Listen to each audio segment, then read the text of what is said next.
Só nessa ação penal aqui, 505.1606.23, continuidade do depoimento do senhor Eduardo Consentino da Cunha, alguns esclarecimentos adicionais do juízo a partir das questões que foram colocadas e outras coisas que ocorreram.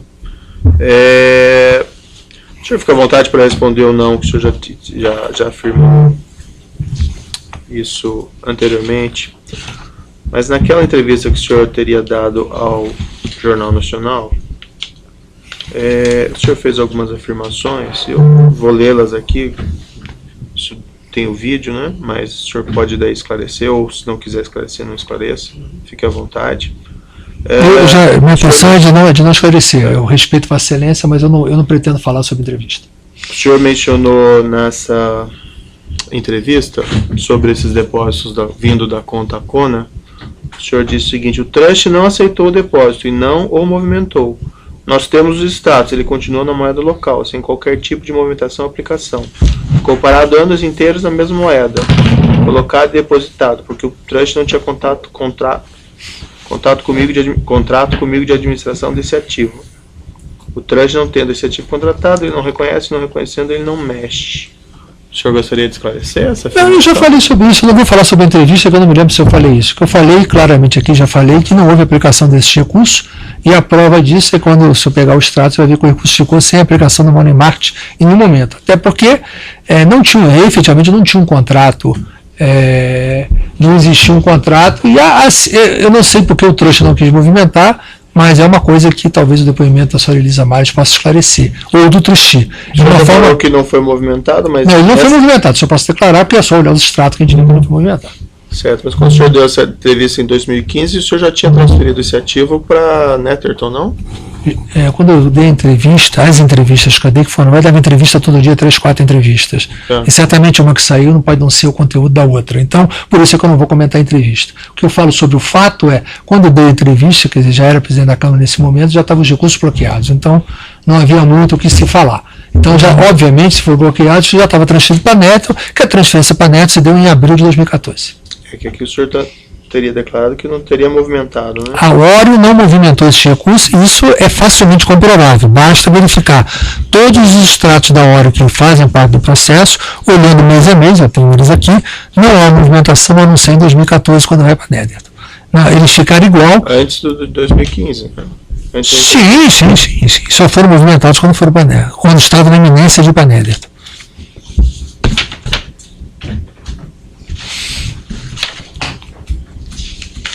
Também nessa entrevista, quando o senhor declarou sobre a sua origem de valores nas suas contas, o senhor mencionou a pergunta: presidente, o senhor tem algum documento que prova esse negócio, a compra aqui no Brasil, a companhia que usou para levar esse produto lá fora? O senhor mencionou: a companhia era uma companhia constituída fora do Brasil. Estou falando de assunto de 30 anos atrás. Eu não tenho documento nem contabilidade de assunto dessa natureza, sempre já foi encerrada, desfeita. Foi uma empresa, mais de uma empresa? Olha, eu tinha no exterior, tinha várias situações. Eu me lembro bem que eu estava juntando, o Vossa Excelência está falando uma coisa, e eu me lembrei de um fato. Na busca e apreensão que foi feita em 15 de dezembro de 2015, na minha residência, detinha documentos originais da Câmara de Comércio e Indústria Brasil Zaire, que aliás eu não obtive de reaver, que eu estava inclusive juntando, buscando em algum momento. Tem documentos originais da Câmara de Comércio e Indústria Brasil Zaire. A indagação que eu faço é porque aqui o senhor falou que era companhia também brasileira, estrangeira. Eu não me lembro da entrevista, então eu posso falar. O que eu posso falar é a situação real. Eu comercializava produtos em um certo momento da vida. Esses produtos que eu comercializava, tinha produtos brasileiros, tinha produtos fora do Brasil. Eu tinha empresa, que seria a empresa que era a empresa, como o senhor falou, que tinha conta fora do Brasil, e essa empresa fez muito desses negócios. Mas essa empresa era uma empresa no exterior ou uma empresa aqui no Brasil? Não, era empresa no exterior. Eu tinha empresa no Brasil de comércio exterior, já dei até o nome dela, HNB Comércio Exterior, e tinha também no exterior empresa que era tipo empresa offshore e que fazia comercialização de tudo.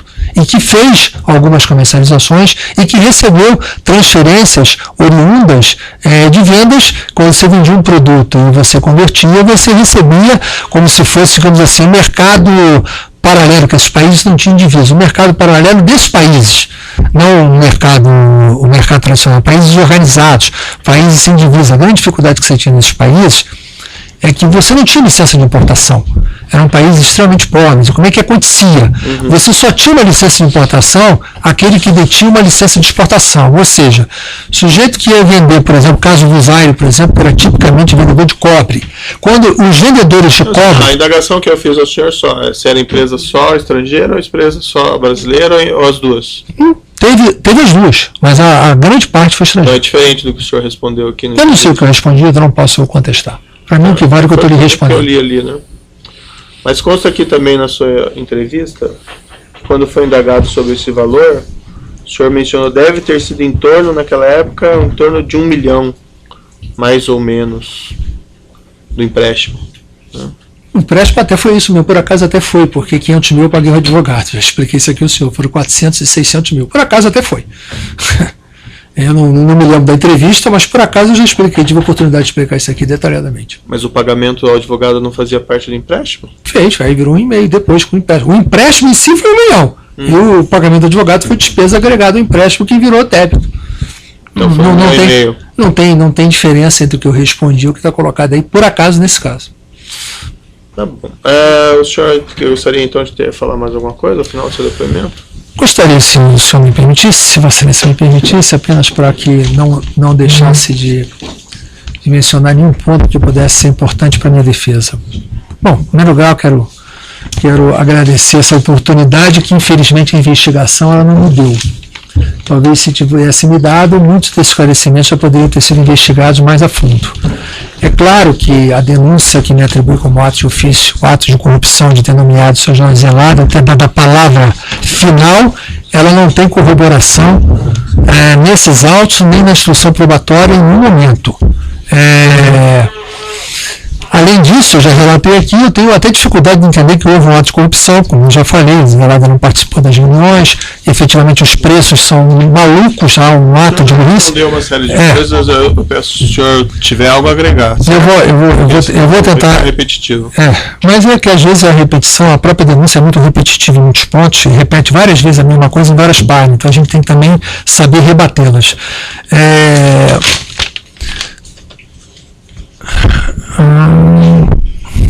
Eu falei do preço. Bom, na medida em que a gente não tem ato de corrupção, é muito difícil a gente poder falar em lavagem de dinheiro. Consequentemente, temos a discussão da imputação de evasão de divisas, que certamente, se restar isso, não é o juiz natural esse para poder fazer essa avaliação. Mas isso é uma coisa que a defesa vai fazer e a Vossa Excelência vai poder julgar. O meu patrimônio, como eu falei, no exterior, existente há mais de 25 anos, é maior do que o montante que foi bloqueado, não mais me pertence, que estava sobre a propriedade dos trustes. Já falei que não transferi os trustes óleo e trufe para a Nédita por causa da deflagração da Operação Lava Jato. O truste Nédita existia desde 2008, quero deixar isso bem claro. Ao mesmo tempo dos outros, a transferência se deu pela situação que eu falei da compra do Merrill Lynch Banco Suíço pelo Julius Baer do Banco of America e pelos trustes serem trustes criados e mantidos e administrados pela empresa Merrill Lynch Trust, a qual o Julius Baer não gostaria mais de permanecesse no seu banco.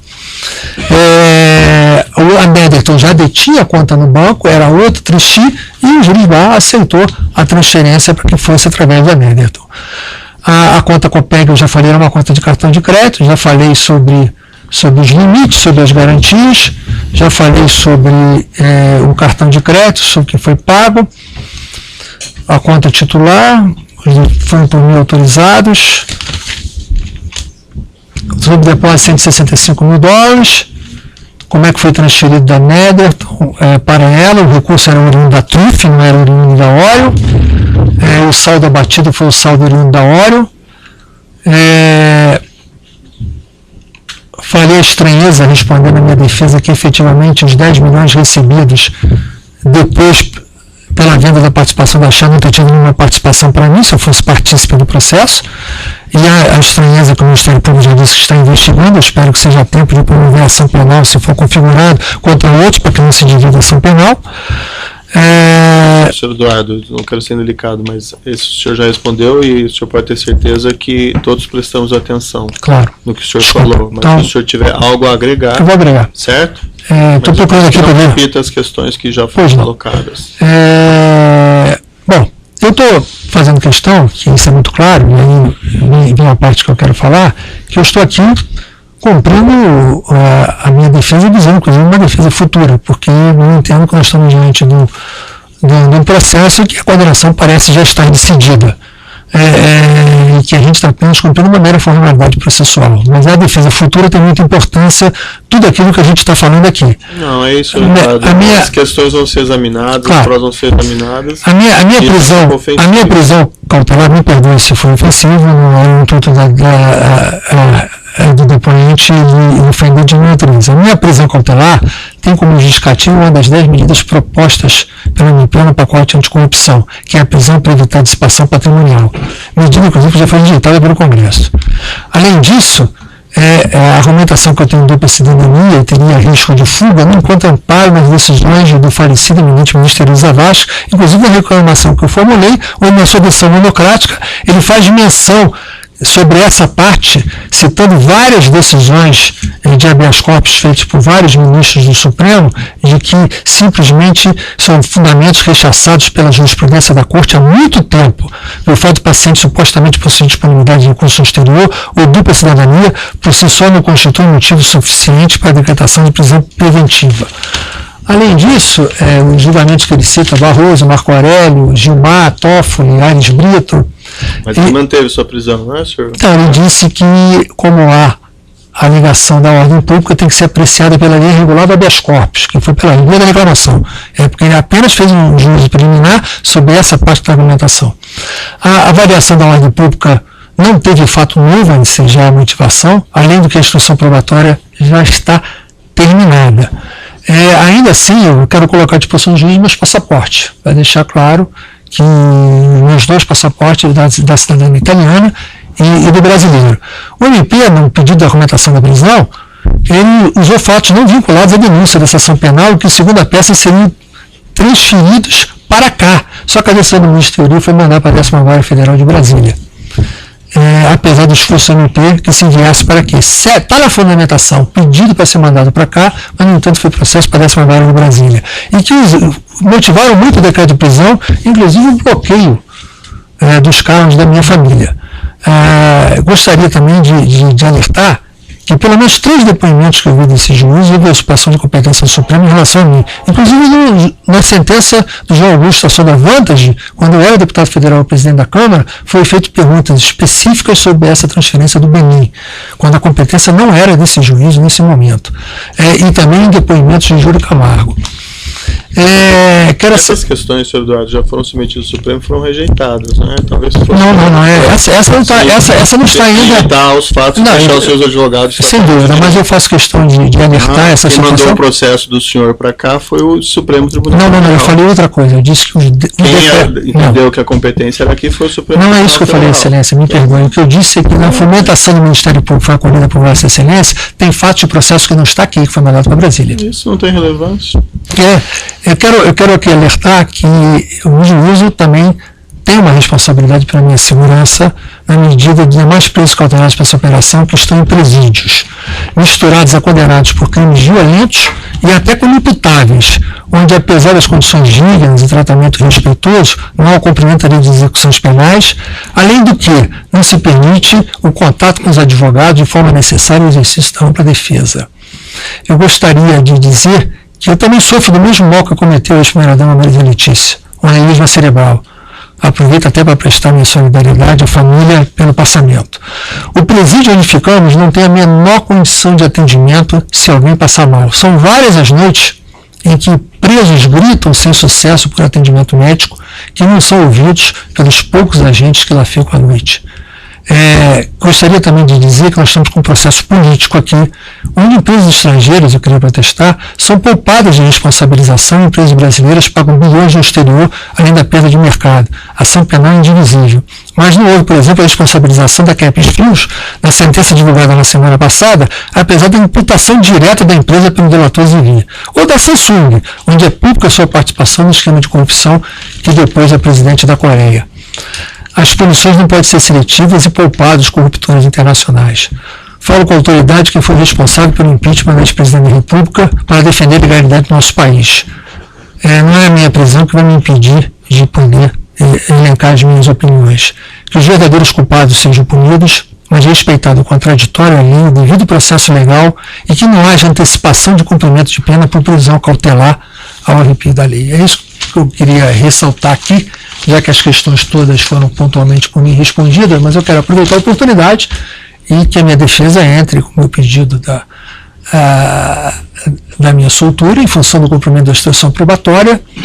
Embora o habeas corpus esteja tramitando, está no STJ ainda, eu espero uma apreciação dele, mas que Vossa Excelência tenha em risco que não há nenhuma omissão da minha parte, tendo em risco que eu não possuo qualquer recurso no exterior, tendo em risco a jurisprudência da nossa Suprema Corte. É claro que a dupla cidadania e o risco de fuga não configuram a forma de prisão preventiva, e tendo em risco a dissipação patrimonial, uma medida rejeitada pelo Congresso, que Vossa Excelência possa aproveitar esse momento e me permitir que, como qualquer cidadão, que já que o Supremo decidiu que o cumprimento da sentença tem que ser a partir da condenação em segundo grau, que me permita seguir o Supremo se porventura eu tiver uma condenação confirmada e não tenho uma antecipação de cumprimento de pena, e numa condição degradante, como uma transferência para um presídio, onde lá eu estou colocado numa situação absurda, onde nós estamos, com volta a dizer, embora digno, tratamento respeitoso, não tenho que reclamar com relação a isso, mas estamos misturados com presos condenados por violências inimputáveis,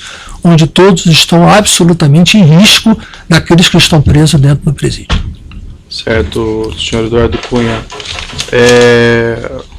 Diante das suas colocações, só faço uma ponderação, que claro que certamente existe uma preocupação com a segurança de qualquer preso, seja de outro juízo, seja desse, mas até o momento não houve nenhum incidente, isso já há quase 3 anos, com presos decorrentes. Teve tentativa de fuga já lá clara, já está a própria rebelião de Piraquara foi ouvida por nós como se fosse dentro da prisão. Quer dizer, são situações que não há cumprimento da execução penal. Mas, enfim, a minha defesa vai afetando fisicamente ou de qualquer forma qualquer preso dessa operação Lava Jato, certo? Nós estamos atentos aí a qualquer problema que aconteça, mas realmente não aconteceu nada até o momento, seja na carceragem da Polícia Federal, ou seja, na própria prisão estadual no qual o senhor se encontra.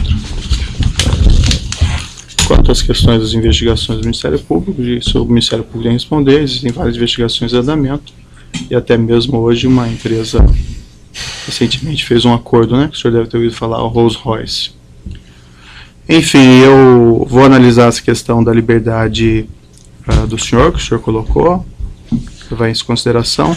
Por hora, nessa audiência, eu vou manter a posição, até foi também a posição do ministro Teori Zavascki, que negou liberdade ao senhor. Não, ele não negou liberdade, ele negou seguimento à reclamação e fosse pela via regular, e cuja reclamação há um agravo que está pendente de apreciação, e há também a petição que a defesa...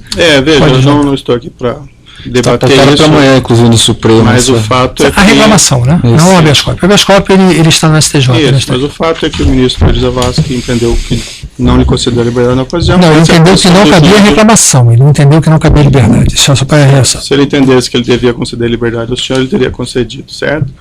Então, eu declaro encerrado esse interrogatório. Excelência, só... Eu tenho duas... O senhor ainda vai fazer a ata, né?